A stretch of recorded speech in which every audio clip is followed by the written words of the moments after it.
Good morning guys. Papawis muna ako dito, mga isang oras.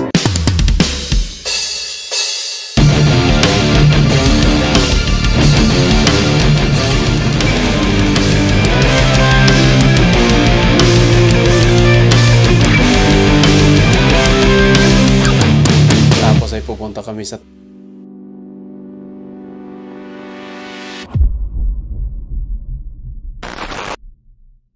mas pinadali at very hassle-free ang pag-file ng tax refund ngayon 2024. Hello mga kababayan. Watch nyo po, especially sa mga first-timer at tingnan nyo ang pagbabago sa buong proseso. First time mo pa no? Yan o. Pwede sana din. This quality. Pwede na dahil na. Stop na. Yeah, erla. Kasi dati dumadaan tayo sa first floor, di ba? Diretso na to eh. So dati dumadaan kami dito sa first floor. Ngayon, didiretso na kami sa second floor.